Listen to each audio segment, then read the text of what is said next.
નમો અર્યંતાણમ નમો સિદ્ધાણમ નમો આયર્યાણમ નમો વૈજાયણમ નમો લોહે સૌસાણમ એશો પંચ નમોકારો serve પાવપણાસણો મંગલાણમ ચ save સિંપટમમ હવૈ Mangalam. જય દિનેન્દ્ર. બધાને મારા પ્રણામ. પૂજ્ય ગુરુદેવને મારા ભાવવંદન. આજે આપણે મમણ શેઠની વાર્તા કરું છું. મમણ શેઠ કોણ હતા? પૂર્વભાવની અંદર એણે શું કર્યું હતું? એને કયા કર્મથી આટલી લક્ષ્મી મળી હતી? આપણે આજે મમણ શેઠની વાત કરીએ. શ્રાવસ્તી નામની એક નગરી હતી. એમાં સૈનિક નામે રાજા રાજ કરતો હતો અને એને ચેલણા નામની રાણી હતી. હવે એકવાર એકદમ રાતના અંધરાધાર વરસાદ આવે છે તો રાજા ને રાણી બાલ્કનીમાં આ વરસાદનું દ્રશ્ય જોવા માટે બહાર આવે છે. અડધી રાતે 12 વાગ્યા હોય છે તો એકદમ વીજળી પડે છે. તો વીજળીના ચમકારામાં એક નદીના કિનારે એક માણસ લાકડા ભેગા કરતો હોય છે. હવે રાણીએ આ દ્રશ્ય જોયું અને રાજાને કહે છે કે રાજા, આપણા રાજની અંદર આવા ગરીબ માણસ છે કે અડધી રાતે 12 વાગે આવી ઠંડીમાં આવા વરસાદમાં કામ કરે છે. રાજાને દુઃખ થાય છે એટલે સેવકને કહે છે કે પેલા નદી કિનારે પેલો માણસ લાકડા ભેગા કરે છે ને એને અહીંયા બોલાય આવો. સેવક જાય છે અને એને બોલાય આવે છે. તો રાજા પૂછે છે કે તારું નામ શું છે? તો કે મારું નામ મમણ શેઠ છે. તું કોણ છે? તું ત્યાં શું કરતો હતો? અડધી રાતે શું કામ કરે છે? હું તને ખાવાનો રોજીનો પૈસા આપીશ. તો કે ના, મને છે ને 2 બળદ મારી પાસે છે. મારું નામ મમણ શેઠ છે. મારી પાસે 2 બળદ છે. 2 બળદ મેં રત્નથી મઢ્યા છે. હવે એક જ શિંગડું એક બળદનું બાકી છે. એ રત્ન માટે થઈ અને હું આ કામ કરું છું. તો કે કેવા બળદ છે તારા? કેવા રત્નો છે? મને બતાવ. એટલે રાજાને મમણ શેઠ એના ઘરે લઈ જાય છે અને 2 બળદની જોડી નીચે ભોંયરામાં હોય છે, અંડરગ્રાઉન્ડ. રાજા અને મમણ શેઠ નીચે જાય છે. જેવો દરવાજો ખુલે છે એવું એકદમ જગજગારા પ્રકાશ થઈ જાય છે. રાજા તો એકદમ અચંબો પામે છે. પછી બતાવે છે કે જો રાજા 2 બળદ રત્નથી મઢ્યા છે મેં, અને ખાલી એક શિંગડું બાકી છે. તો રાજા કહે છે કે આ બળદમાં જે રત્નો છે ને, રત્નો એમાંથી મારી પાસે એક રત્ન જેટલી પણ સંપત્તિ નથી. ત્યાં કેવી રીતે આ બધું ભેગું કર્યું? ત્યારે એ વાત કરે છે કે હું અહીંયાથી 52 ચંદનના લાકડા ભેગા કરી અને રત્નદીપમાં લઈ જાઉં છું. ત્યાં મને આ લાકડાનો બહુ સારો ભાવ આવે છે. પછી ત્યાંથી હું રત્નો લઈ આવું છું અને પછી આ બળદ મઢ્યા છે.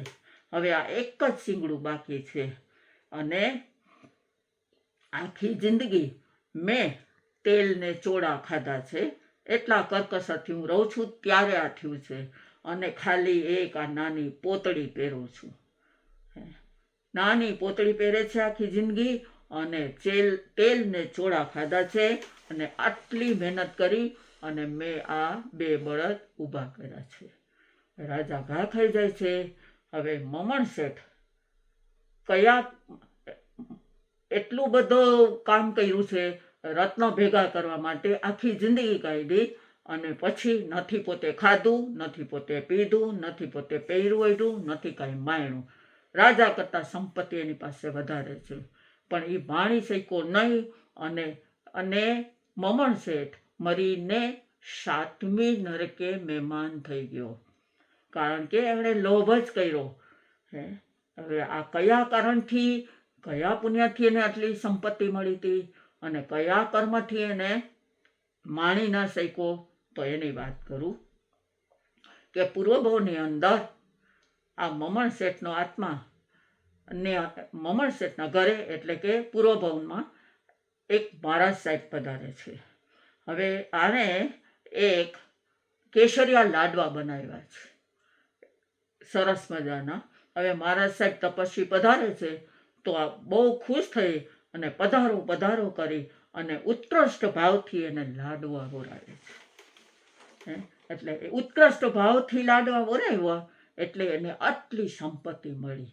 પણ લાડવા ઓરાવ્યા પછી એના તપેલાની અંદર થોડા કણ બાકી હતા, એ એણે ખાધાને તો એ વિચારે છે કે આ લાડવા તો બહુ સરસ હતા, કેસરિયા લાડવા, મેં બધા મારા સાહેબને ઓરાવી દીધા. એને બહુ પસ્તાવો થયો કે આવા સરસ લાડવા મેં મારા સાહેબને ઓરાવી દીધા. બસ પસ્તાવો કરતો કરતો એ મરી જાય છે. મરી અને એ મમણ સેટ થાય છે. હવે ઉત્કૃષ્ટ ભાવથી લાડવા ઓરાવ્યા એટલે એને આટલી સંપત્તિ મળી. પણ એણે પસ્તાવો કર્યો વરાવીને એટલે એ સંપત્તિને માણી ન શક્યો અને નરકનો મહેમાન થઈ ગયો. એટલે આ વાર્તા ઉપરથી શું શીખવાનું છે કે સારીભદ્ર સંગમે ઉત્કૃષ્ટ ભાવથી ખીર ઓરાવી પણ પાછો એકદમ ખુશ હતો એટલે મરીને સારીભદ્ર થયા.